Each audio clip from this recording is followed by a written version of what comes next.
Oh, what's going on, guys? It's Dylan, and I'm back again with another comic book review. Now, today I want to talk about issue 3 of Something is Killing the Children, coming right out of Boom Studios. And it seems like everyone has been loving what Boom Studios has been doing this past year, at least. A lot of great titles like Once in Future. Wasn't able to jump on that. My shop didn't pick it up. Would have loved to check it out. I always am into like King Arthur type stories like that, and in that one seemed like it was like King Arthur in the future or something. But hear a lot of great things about it. So I have to check that one out and trade one of these days. Well, and also they got that Power Rangers TMNT mashup coming. Actually this week, so this Wednesday, that one's the issue 1 of that is coming, so I'm excited for that. And then everyone also has been going nuts for that Folklords. But yeah, let's get into this. Something is Killing the Children, written by James Tynion the fourth, as always, killing it. This chapter was called The Angel of Archer's Peak, Part 3, and illustrated by Werther Del Adera and colored by Miguel Murto, and then lettered by And World Design. I wonder who that is. That might be like a computer thing or something. And World Design. I don't know if that's a person's name. That's weird. This was a fantastic issue. It literally started, the first couple pages is a little girl getting killed by a monster. And she's just begging, I don't believe in monsters, I don't believe in monsters. Like, this can't be real, this can't be real. And she goes running away, stumbles, and she's screaming, please, please, somebody help, somebody help. And basically we end up getting, just her, she ends up breaking her wrist, and you literally see as she stumbles, she breaks her wrist, so this is an adult title, as I always say. Yeah, screw you. So Kappa, you can't be messing with me, you know what I'm saying? Because this was a dark title.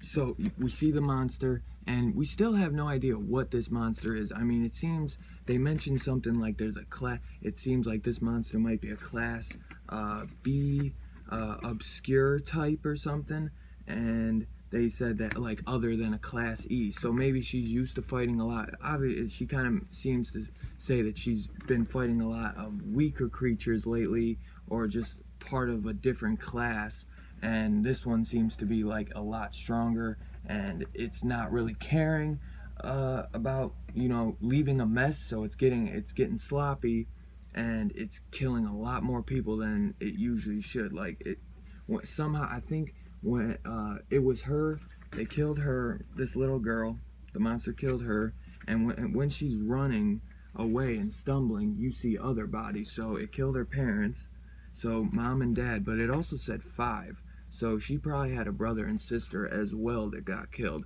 because it was said that there was 5, well, maybe just a brother. Yeah, wait, no, she would have a brother and or at least 2 other siblings, so a whole family of 5 was murdered, I believe. I don't know if they say the whole family. Then we cut to, sorry, I got like a crazy itch. We cut to this bar, this local bar, and this African American Henry guy. He's crying and reminiscing, drunk, about his father, or not his father, his son. He's like, I never think about the bad memories ever. I always thought about when he would be stepping up to help his sister do homework. He never would show any resentment. He always stepped up because he knew he had to. Never showed resentment. Like, never, why me? Why am I the one being put through this? He just always stepped up and did what he was supposed to do. And he's like, I still don't know where he got it. But those are always the moments that stuck with me, not the ones that made me think of the baby. He's like, I remember the times I saw the man. And he just starts breaking down, the man he should have become, and just puts his head into into the bar, and just starts bawling. And man, James Tynion just does some fantastic writing, where you just get a quick two-pager. It's really just a quick two-pager of, his conversation at the bar, and you just really feel for this guy, man. And the bar, the bartender basically goes like, Henry, you want me to call you a cab, man? And he's like, just one more, please. Like, I don't think I'll be able to sleep like this, and I got a long shift tomorrow. And he's like, all right, fine, whatever, but after that, you get a cab. And he's like, okay. And then we cut, because you kind of see the kids in the background, and, well, the one sister's older brother that they had gotten in, that James and the Hunter kind of got into a little dispute earlier at that diner in issue 2, that he's over talking to like 2 of his buddies, saying like, hey, like, I ended up like that one girl, she had these big eyes, she looked like, hey, she was hiding something, she was so weird. And his buddy's like, yeah, oh yeah, like, and he's like, too big. They were so big, like they knew something, like they knew wherever my sister was right now. And it's like, dude, you're nuts. But he's desperate, and the cops aren't really knowing what's going on, and he just wants to know what's up with his sister, because at this point the cops have basically almost said it as if she might be still alive, but deep down they know it, that she's probably dead. Like because the other ones, most of the other ones have already been considered dead, or are dead, but there was like a few they don't know, maybe they got kidnapped or something. They have no idea what's going on. And we get he's one of his buddies, or one of the it's a girl that's his friend. She goes, yeah, and she was with that kid James, the one that got away. If he didn't fucking do it all by himself, maybe like he convinced her who was a target. I didn't understand what that meant, who was a target, but he convinced her. Her. That's what they're thinking. But what are they? And then they go like, where is she now? And because he ended up calling the sheriff's office, and they picked her up as we end up seeing. And they're like, do you trust the sheriff? And he's like, hell no, or fuck no. But what are you gonna do if they let her go? And he's like, I'm gonna do what I have to. So it's gonna get a little interesting.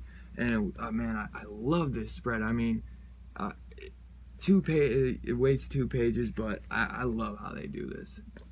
And plus, they with this one, with Boom Studios, no ads until the back of the book. So that, just like Image, I like that. I like that a lot more, actually, when they just put the ads in the back. And then we cut basically to what's her name? Erica Slaughter, as she says her name is. But we know that at least we know, Slaughter isn't her last name. Maybe her first name is Erica. I can't remember if she told James her real name. But this cop's like, yeah, so this, it's like a piece of paper ID. You didn't even laminate it. And she's like, yeah, I know. And he's like, it looks like you made it at a Kinko's. And she's like, yeah, kind of putting her head down. It was really funny, because he's like, this is made of paper. Like, do you really think I believe that this is your name? Because she's like, yeah, Erica Slaughter. Slaughter's a real name. And he's like, yeah, I don't doubt that, but it's not your last name, or your real last name. And she's like, sure it is. Says so on the card. And he's like, yeah, like I said, it's made of this is made of paper, not even laminated. And he goes on to say, like, dude, I'm done playing these games with you. Like, I find you in an empty room, and you're talking to a stuffed animal, and now you're feeding me this bullshit. Like, I'm not in the mood to be fucked with right now, and I need you to answer these questions that I keep asking you. Like, oh man, like, dude, James Tynion does fantastic writing. And, she basically goes on to say, like, you asked me where I was on a bunch of those dates. I told you if you look up those dates and places, you're going to find a lot of stories about little towns with missing kids.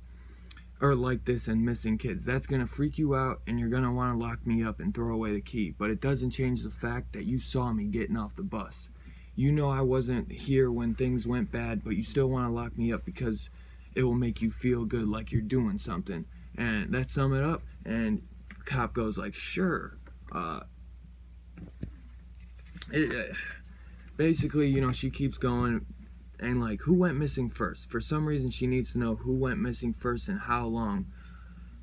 And because she even says like there's probably a few cases you guys are probably putting off as like disappearances, I'm sure, or you haven't really connected to that it was probably this thing that's been killing him, because she still won't give him what it is. She keeps being real hesitant and saying like, you won't believe me, you're not gonna believe me, you're gonna just think I'm crazy. So she doesn't even bother saying, you know, she's just real coy about it. And what is he, you know, let's see, but she even says like, she deep down, you know, these kids are dead. You like you're trying to make up any excuse to why maybe they got picked up by a family member or kidnapped or they went missing or they're a runaway. But like she goes, you know, deep down they're dead. And he goes like, it sounds like you're interrogating me. And she's like, sure. And he flips, or he's like, but you see, the thing is, you're the one locked up, not me. And she goes, yeah, okay, but who went missing first? And he flips and he's like, smashes on the table like, stop fucking with me, man. Like, this ain't a goddamn game. And she's like, this isn't Milwaukee or Madison or even Green Bay. This isn't a place where these kinds of things happen. Children are dead, Erica. So, yeah, I think Erica definitely is probably her first name. And she's like, yeah, I know. That's why I'm here. And he's like, what? He's like, you're going to get a call soon. After that call, you're going to let me go. A little bit after that, the problem is going to go away. And so, like I thought before, there's like a top guy that's running this, and he's the one giving her the jobs and everything. And he's the one that kind of gets her out of this stuff, but he doesn't even end up calling. So, yeah, she's like, you're never going to know what really happened or why, and that's going to drive you crazy. A little bit crazy, and at least kids will stop dying. And that's going to happen sooner if you tell me the first kid who disappeared. And then another officer walks in, and he's like, Joe, we got a problem. And he's like, this your phone call? And she's like, no, don't think so. And she's like, this about her, Richards?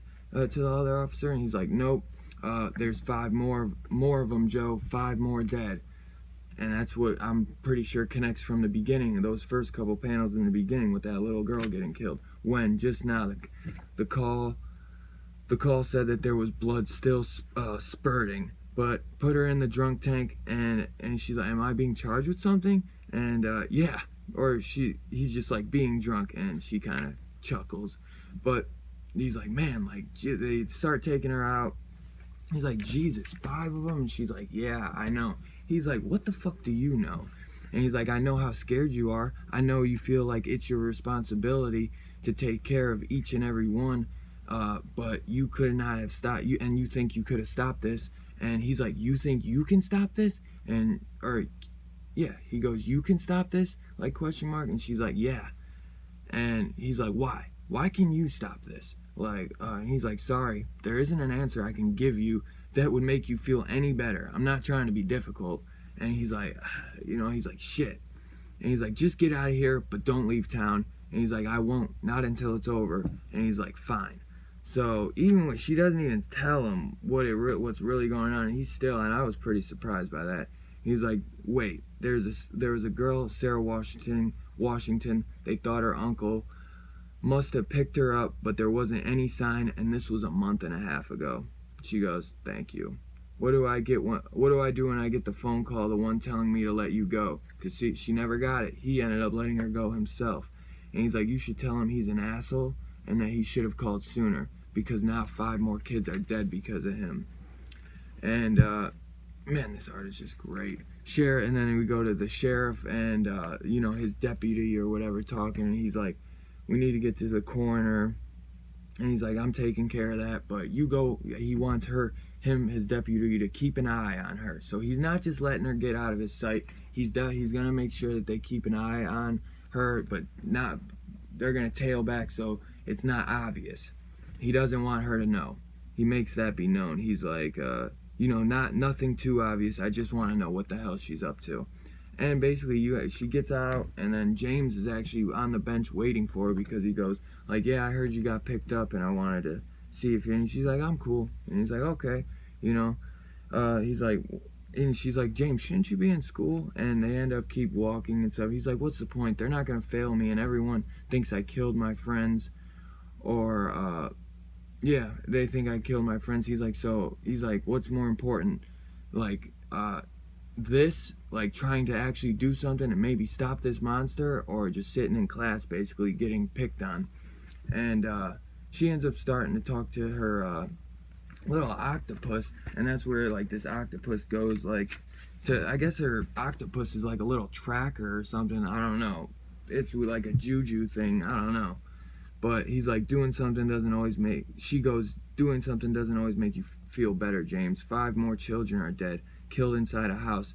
You know an E7 wouldn't be able to do that. What the fuck am I up against here? The kill pattern is more consistent with a Class B Obscura type than a Class E. That's what this little talking octopus says. And he's like, are you talking to the octopus? And she's like, yeah. He's like, cool. And she goes, we'll finish this later. But then he's like, you look angry. You should try talking to human people and not stuffed octopus. And she gets kind of pissed and goes like, James, shut the fuck up. And he's like, pause. He's like, like, what did I do? You know, like, and he's like, I'm sorry. And she's like, no, James, I'm sorry. Like, you lost your friends and you're scared out of your mind. And that's okay and all. But it's not fair of me to put any of this on you. But there are more kids dying. It's getting stronger. Less afraid of making a mess. That's dangerous. It's been a while since I've gone up against something this big. Okay, James goes, we just need to get this over with quick, she goes. And then he's like, well, what can we do? And she's like, we need weapons. A lot of weapons. And that's how we end this sucker. And man, it was just a fantastic issue. I really cannot wait to see what happens next. I really can't. Let me know, guys, down in the comments what you thought about this issue. And if you're new, if you wouldn't mind hitting that like button on your way out. If you're new to my channel, hit that subscribe button. Hit the bell notification so you can get all updates on every time I drop a new video. Thanks again, guys. Peace out.